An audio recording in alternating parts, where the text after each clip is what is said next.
Well, hello and welcome to another episode of Literary as FECK, No. where Oh yeah, myself. yeah, yeah, you're right. Fuck. Yeah. Sorry. uh, I what, got what are we again, doing? victim of What? the mind wars. See I other see. show for details.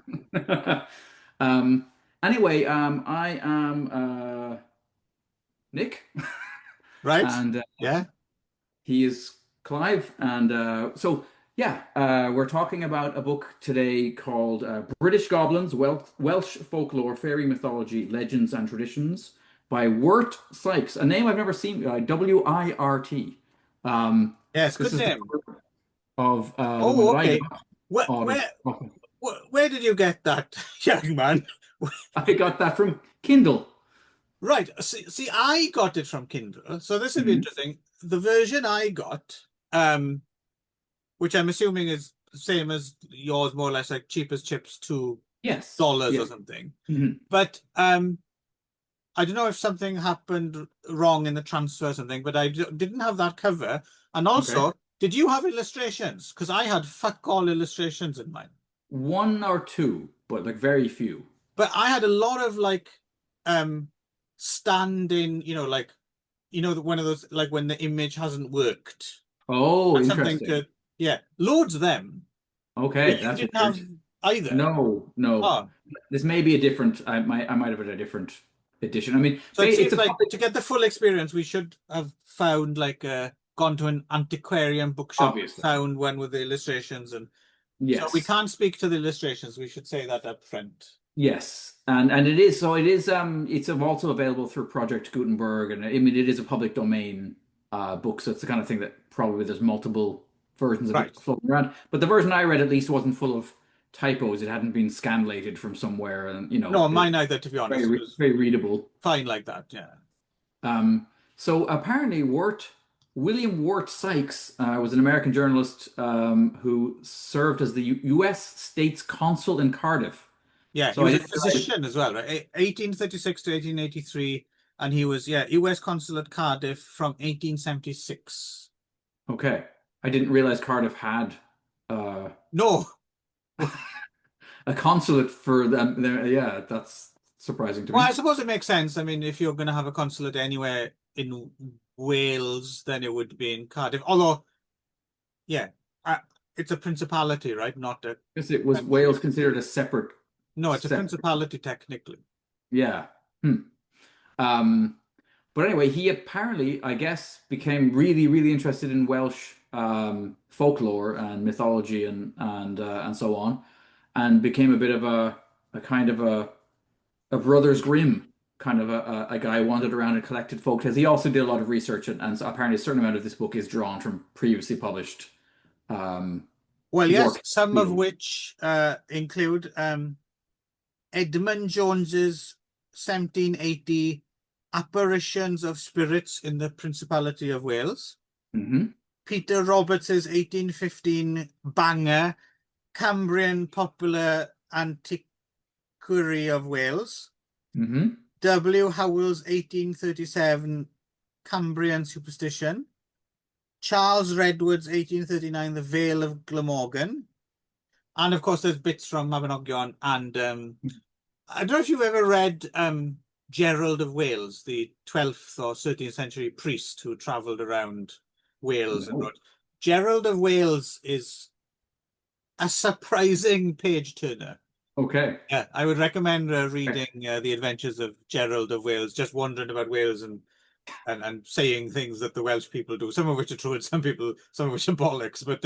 Right. But I've read the Gerald of Wales collection, and it's quite entertaining. It's like very very early, um, travel Hmm. writing in a That way. sounds fantastic. Yeah, that Yeah, you'd sounds probably enjoy it, I think, because you're definitely. a bit strange like me. I'm a Uh, weirdo. Before we Hmm. carry on, apparently, WIRT also under the name Sax Burton Hmm. wrote a dime novel called The Black Hunter or The Cave Secret that was Hmm. released in issue 22 of American Tales in Okay. 1865. Interesting. So, But yeah, he got he's about this WIRT. He did, and I think I mean this is in terms of like one-stop shopping. I think at the time this is probably a pretty solid. Um, so I should say I'll get it. I'll just get ahead. My At the very beginning when I first started to read the book, I think I was a little disappointed because it wasn't quite what I thought it was. But that feeling passed What quite did you quite early on. think it was I going to be? thought it would be more like a collection of myths and fairy tales. Like they'd be more like full stories, Ah, okay. whereas it's Like an not. anthology or something. Like Yeah, like Mabinogion or something like that, maybe. exactly. Right. Yeah, and whereas it's not. It's much more like almost like a. It reminded me of one of those books I would buy in Japan of just like um, breaking down the various yokai, like like by Right. locality and by like what they look like and what they do. And there's a bit more of that here actually. Yes. Yes. That's The other thing actually that a good analogy. Yeah. the other thing that kind of made me laugh was there's also parts like where they get into like ritual and magic and stuff that seems as weird as anything in a Chinese hopping vampire film, like multi-step processes to get rid of war. There's the whole section on getting rid of warts, whereby you like prick your wart with a pin and then you stab like a berry or a small snail, and then as the thing withers, Hmm. apparently so too does the wart.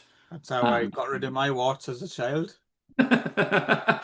these are the questions I have. These. So yes. Oh yeah, this played like Diary of My Childhood. Yeah. Um. So Well, yeah. So it's gee, go ahead. actually, I'll get to that, right? Because Mhm, this was for me, this was a interest. I enjoyed reading this a great deal, I have to admit, but it was a weird. So sometimes while reading, I take notes, right? mhm, Obviously, if it's something I like, if it's something like, obviously, sometimes if we read like a novel or something, and you can get the shape of the mhm, story in your head or whatever, it's not necessary. Um, mhm, you might jot down the odd thing or fold a page corner for you mhm, if you want to quote something. But in general, but sometimes when it's this kind of thing, which is um dense with kind of like info that you want to go back to, and mhm, you take notes. But there was something about this. As soon as I started reading it, it was so familiar. Like mhm, it wasn't as if I'd read every single story, but I'd almost, because a lot of the stories have these variations as well, mhm, like a woman who comes out of the lake and mhm. marries a farmer, and if you hit me 3 times, I'll go back in the lake, or if Yes. that kind of thing. That stuff was just like, oh yeah, I know this. There was a local variant where I Yeah, yeah. remember this story, And there's and some there of was a them from lot of Ireland as stuff well. like that was so familiar. Like I didn't note it down just Mhm, because it seemed like a lot of it was just refreshing my oh yeah that yeah, and it was a pleasure to read, mhm, but it was nothing like there wasn't much that was like fuck, I've never heard of that before, if you mhm. see what I mean.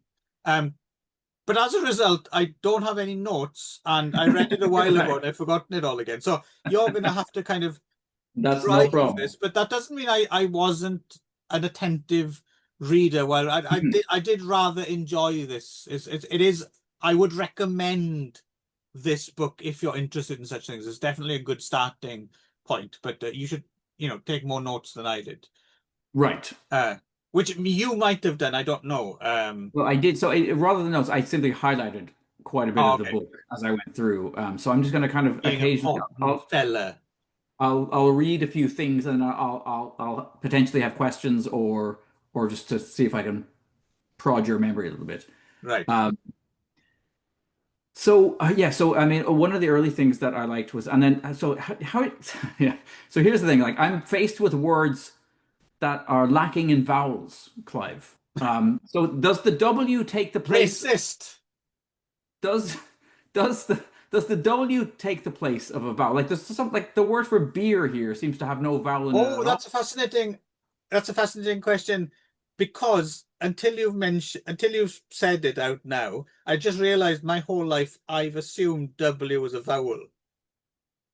It's not, Clive. No, but I've always considered it a vowel because it's a ooh sound. Like, Okay, so it is a yeah, vowel in the Welsh language yeah, then. it is, yeah. Okay. Yeah. So I was trying to figure out how the fuck you say a word that doesn't have any vowels in it at all. But then it, So when you come across W, are you pronouncing it like in Tylwyth Teg, for example? Would you be Tyl W with Teg, or what would you be doing? yeah. Well, so here's an example. So BWBACH, Hang on.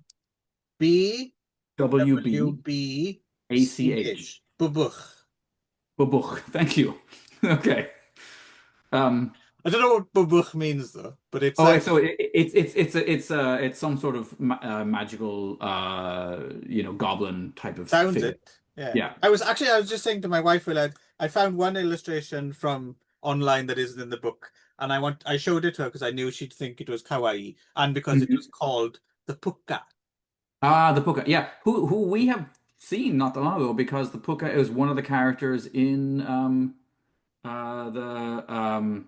the Mad Irish fella who's Oh, Flann O'Brien yeah, Flann O'Brien. Yeah, in the first book we read by him, not the Third Policeman, but the at Swim Two Birds. Was there a After puka in Birds. it? I forget.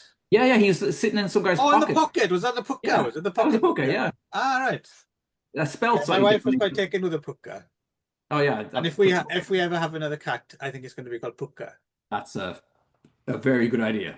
So so the how so okay, how do I say this again? My The my cats are looking angrily at me. What the hell uh you mean getting a new cat? um They're sharpening their claws. well so like the so here's another so a double L in Welsh is that just what? Yeah. So So E for instance, my hometown is Llangadog. It starts with a double L. so there's a lateral lisp in that in what Yes. you just Yeah. did. Well, the famous one, of course, you llanfair Llynges, Gogeroch, Llynrobl, Llantysilio, Go. That long station name. There's a Yes, lot of yes. double L's in that. Double L is and a C and a H is a So double so the name that I would say the name that I would see and I've always like read as Llewellyn. Llywelyn. Llewellyn. Llewellyn. It would be the correct one. But yeah, of course, in the States, for instance, they just say Llewellyn, like inside Llewellyn Davis, right? Right. That's it. But So it's so Llewellyn. And ELL. Llew is lion, you see? Okay. Double L. So ELLYLL. It's this. Did you Jesus say fucking Christ. ILLYLL No, ELLYLL. or Eslis? Jesus That's Christ. someone's name. Like the like the There's like Echlin, Eslith is a name or Ethish. Yeah. which it so much resembles the and how do I say it again? BWBACH? Bubuch. Babuch. Anyway, the Babuch does not approve of dissenters and their ways. Especially strong is its aversion to total abstainers. So this is some sort of goblin that shows up and fucks you up if you don't drink, Well, um, you deserve it. which I I'm sure quite you like. can get behind that. No, yeah, I quite enjoy that. And here's another section I liked. They really lean into the importance of cheese and bread. Um, Right. his face was a map of melancholy and despair. He went one day to consult a soothsayer who dwelt on the mountain. And this grave personage advised him to besiege the damsel's heart. So the reason his face is a map of despair is because he really loves this woman. She's not interested. With gifts of bread and cheese. This counsel commending itself strongly to his Welsh way of thinking. The farmer set out upon an assiduous course of casting his bread upon the waters. This is one of these probably water maidens or water nymphs that he's trying Yes. to Yes. lure. Accompanied by cheese. He began on Midsummer's Eve by going to the lake and dropping therein a large cheese and a loaf of bread. The momentous night arrived at last, clad in his best array and armed with 7 white loaves and his biggest and handsomest cheese. He set out once more for the lake. One does wonder what a handsome cheese looks like. um, A suave cheese. but is this true? Is cheese? I mean, it's a big thing in Ireland. But Yeah, well, again, I think I just assume this is a not even a Celtic. I think this is a pan-European thing, isn't it? The bread and cheese, they're the classic staples, oh, and whatever your local alcohol, be it grain or grape, oh, right? is this why? So did you see that recently they did something about like how many shits people are taking in Europe, and it was like broken down by country, and it was like some Oh, I outrageous per missed day. out on this You might want to insight Google this. reporting. Quite fascinating, actually. I'm going to bring it up as we're speaking. But anyway, I Ireland don't has one of the subscribe to the Toilet Times, unfortunately. Maybe I should um, uh, times pause people while poop. Nick looks up bowel movements, which disturbingly is more often than you might think, listeners. Yeah. Hang on. Are you in need of glasses by any chance, Nick? No, yeah. So I'm like because I'm Squinting like yes. a I have. motherfucker. I mean, I do have my glasses, which I wear. So, yeah, normally when I watch, but then when I look at the book, I mean, what I need is what they used to call bifocals, and they now call, um, Ah, right, yes. yeah, progressives. Or like who was the inventor in Beano? You need like glasses, like a or like you press a button and they like they extend on like a track or Yes. something and then go back. Um, yeah. So Ireland, the average number of bowel movements per week in Ireland, it's two. People are taking two shits a week in Ireland. That Uh, doesn't sound right. it's concerning. And Is this in PTSD from the Troubles or something? I don't know because Because in you'd Italy, think the bombs going off would make you shit yourself, wouldn't it? Ah, maybe that's why they've become used to it. And now without ordnance going off, you can't take a dump. yeah, you can't get the things to Yeah, get things yeah. moving because in Italy See, has the the high. downside people don't talk about of the Good Friday Agreement. This is true. So in Finland, it's seven shits a week, so it's Sounds about healthy. one a day. That's about right. Yeah. In England, it's 32. What? That's shit crazy. Yeah, well, it's not compared to Italy, which is 55. So I'm sorry, 7 to 55. How many shits are people taking a day there? That's Three, like four oh, shits a more than day? seven shits. They're not doing anything else. Yeah, yeah, exactly. So I don't understand. But anyway, but in Ireland, it would make sense if people are predominantly living on a diet of just cheese and bread. I could see how I you could think you potentially have get it down. restaurants in Ireland nowadays, right? Even where you come Okay. from. Yeah, but I could see you could get it down to twice a week if you were lived entirely on Yeah, cheese. I don't know. I mean, I'm trying to think in my lifetime, I think I've gone through different I think I have very adaptive I tell you a thing I have. I don't know if you have this. I'm actually quite I'm impressed. glad we've already gotten off the topic of British Yes. goblins and into I'm quite impressed by myself for having this. And it's like it's totally subconscious. So while I'm at home, I think I'm fairly regular. But let's say I the. go out early one morning to do a SIKES job or something, and I'm Mhm. carrying it around all day, and maybe even for a couple of days if I'm coming home late or whatever.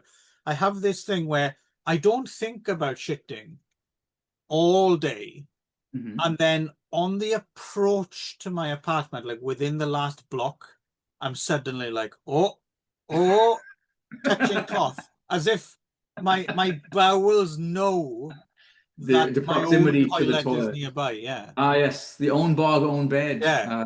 Is Yeah. this something you're familiar with? This Oh, yeah, yeah, phenomenon? yeah. Yeah, Okay. yes, definitely.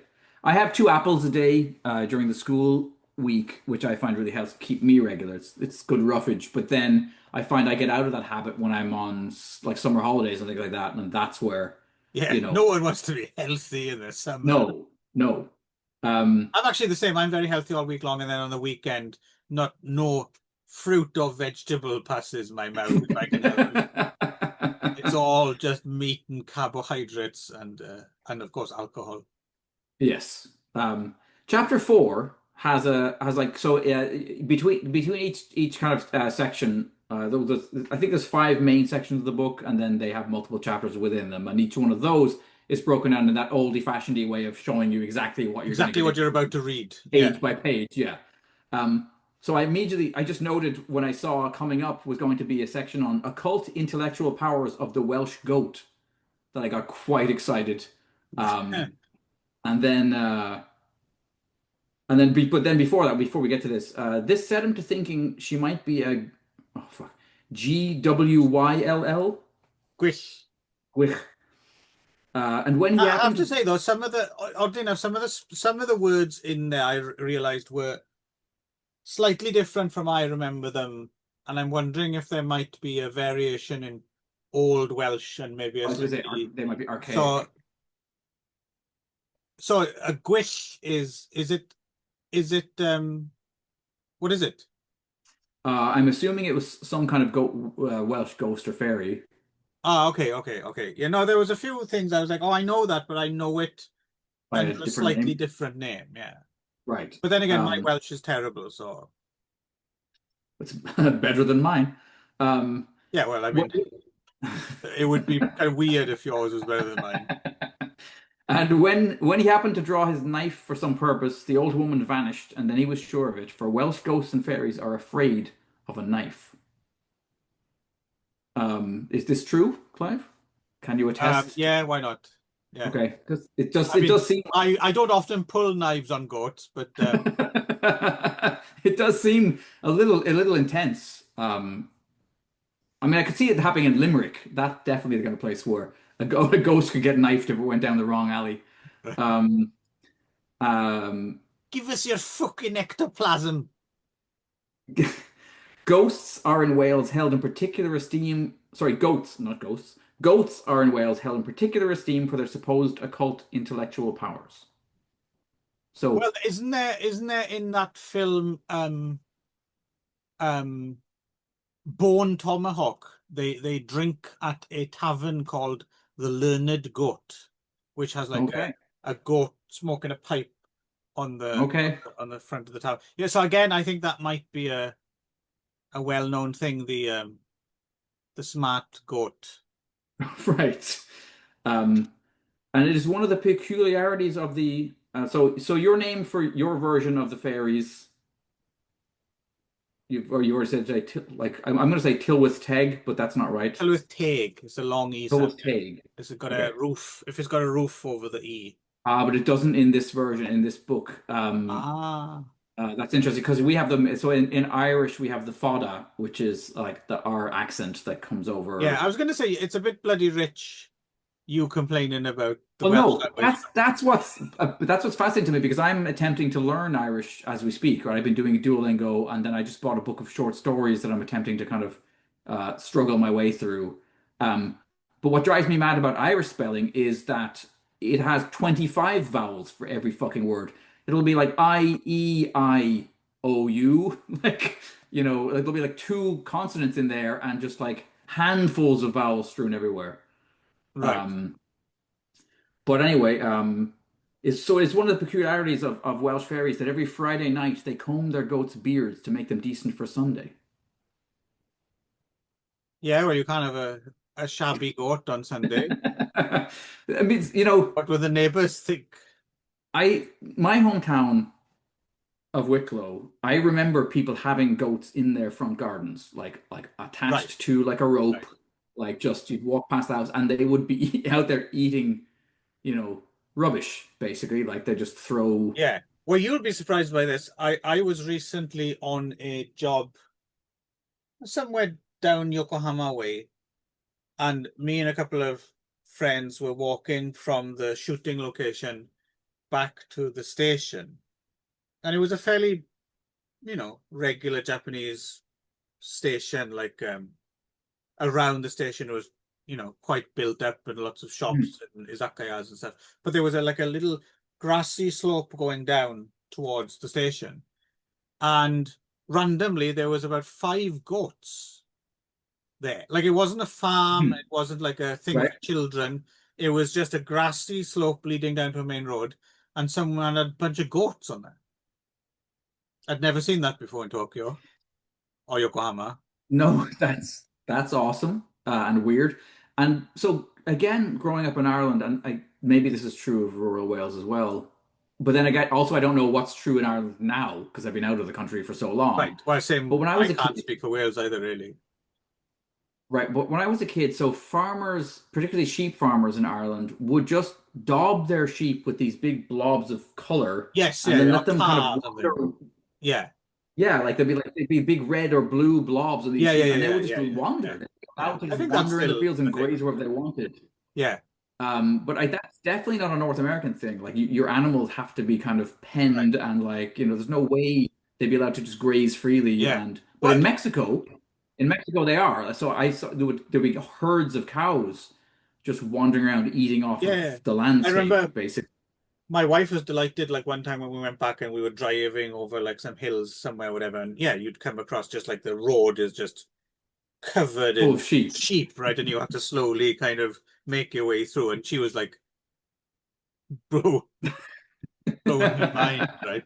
But the other thing as well, the flip side of that as well is I was thinking back to when I was a child as well was how much access we had as children in the country to just wander wherever the fuck we pleased. Like Yes. you'd never, apart from like there might be like one mean farmer who Yes. came out Hmm. and shouted if you went too near the farmhouse or something. But in general, we were wandering. You wouldn't Yep. you'd climb over fences and gates and you'd pay Oh no yeah. attention to them. And I'm sure Wander all through that land multiple belonged fields. to someone, right? Yep. But no one, that was just the But there's country more of way, right? that kind of also does that tradition of right of ways and kind Yes, of rambling or yes, whatever, that is still, whereas that's never been a tradition in North America. It's a tradition of stay off my land is more, I think, common right. here. Well, it Which goes is, yeah, back as too well to bad the because whole I that's the often whole feel thing in a Robin great Hood that yearning.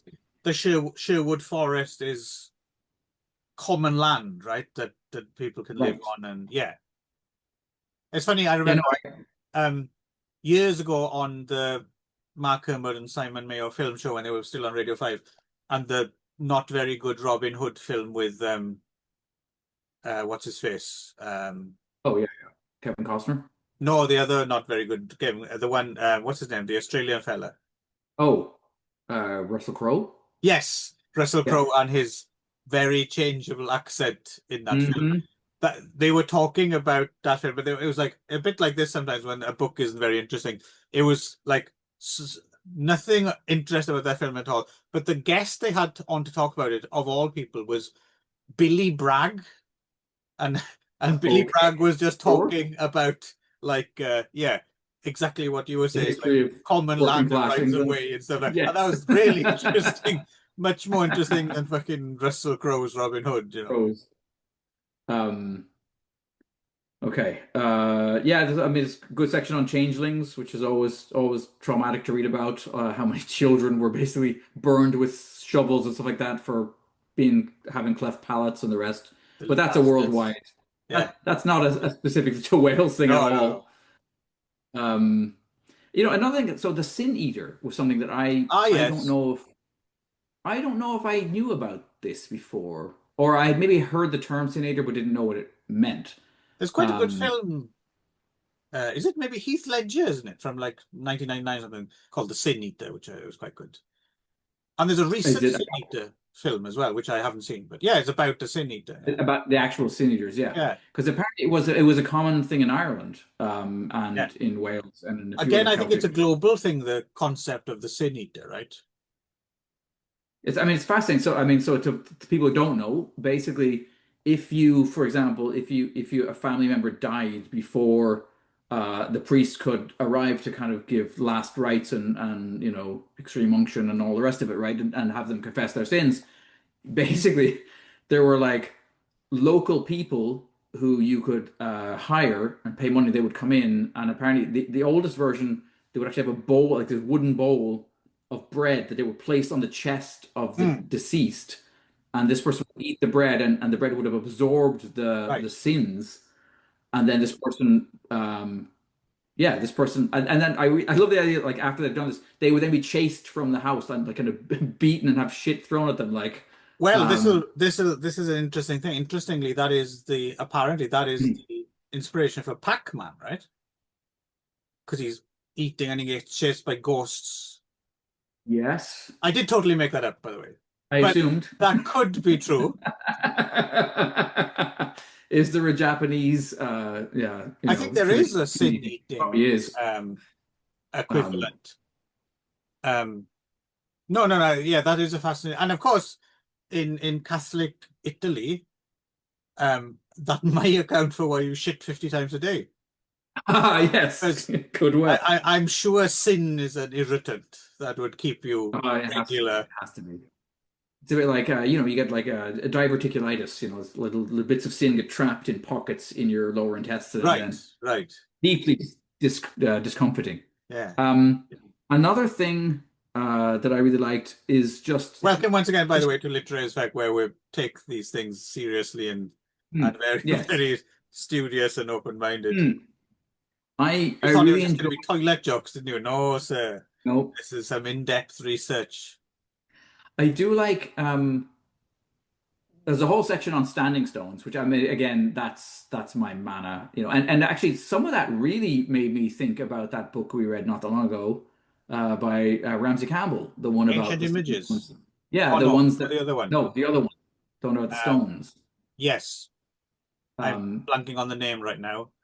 But yes, because it talks about like there's all these stories about stones that move and stones that dance and stones Right, that right, right. are removed and then are magically back the next day, And the kind of the stuff which I think still is true in parts of Ireland where some of the neo-pagans understandably get their noses, bent out of shape when corporations come in to decide to move cromlechs and standing stones and stuff in order to make way for shopping centers and shit.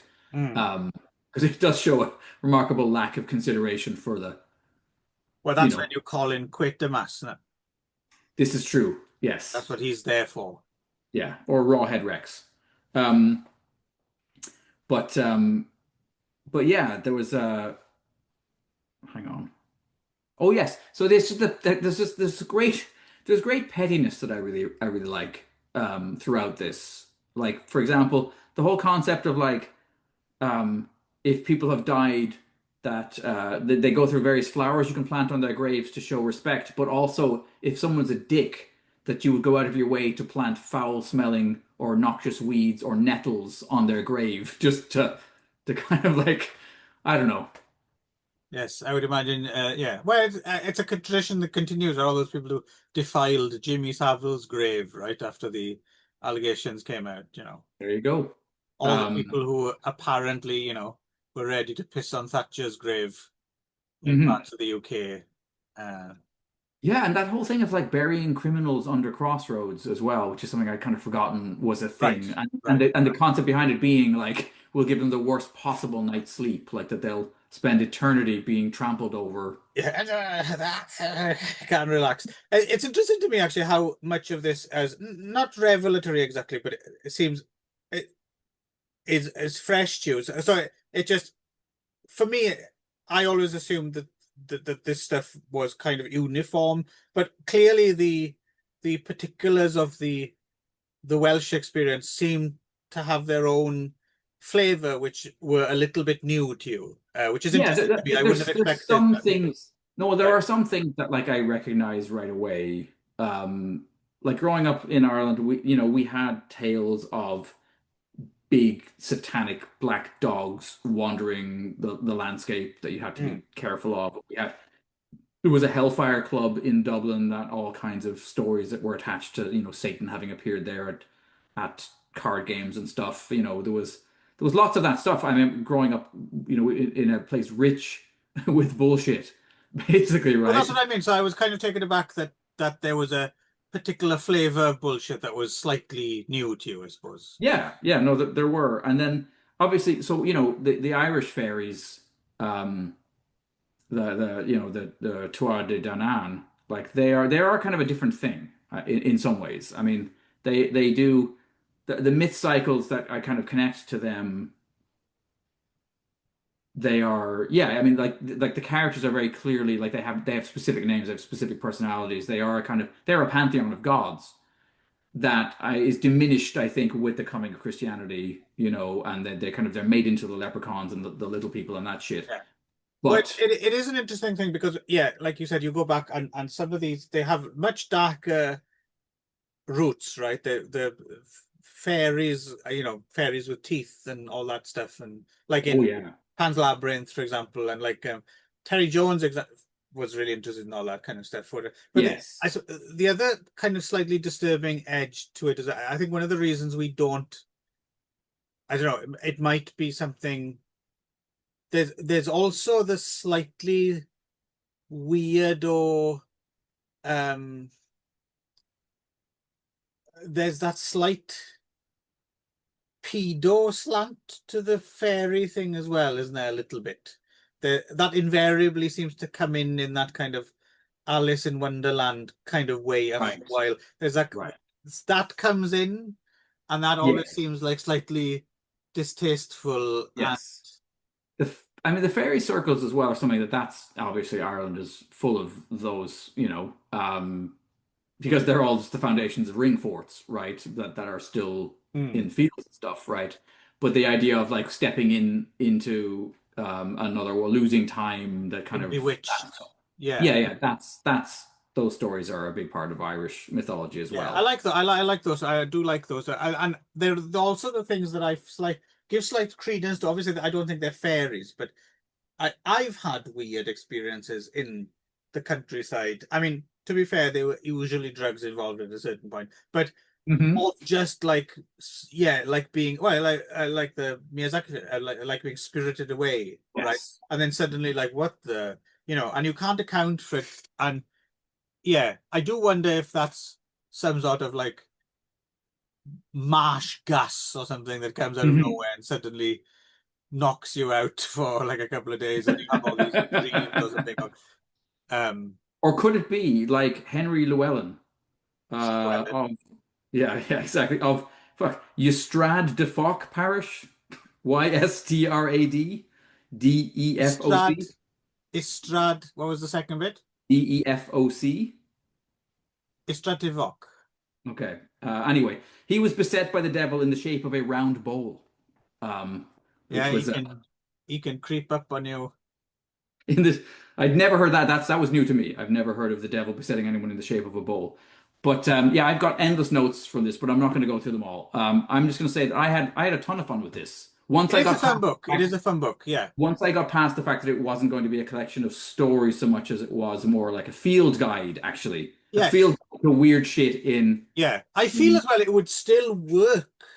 Um, for instance, one story in there which I found kind of um fascinating. And if you try and look it up on the internet, it's there's slim pickings, but it's the Mhm. whole thing. I think it's near Glastonbury, right? And Mhm. there's a similar story in Wales as well about. I think in Glastonbury it might be King Arthur, but in it's like some sort of giant or something who like smashes a chair, like a stone chair, and then the Mhm. shards go all over the country, bits of this kind of Yes. giant's chair. Yes. And I Hmm. did find some references, but they were like super obscure, embedded in these Hmm.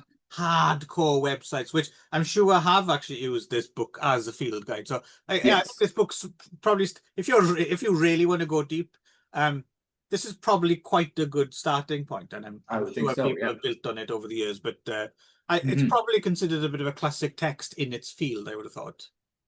Yeah. Yeah. I would say it seems authoritative and but it's just fun. It's a fun read. Yeah, So agreed. I would, if you're interested in Welsh goblins and fairies and superstitions and the rest of it, I think this is a good place. Does what it says on the tin, right? It does indeed. Thanks, Wirt. And your warts.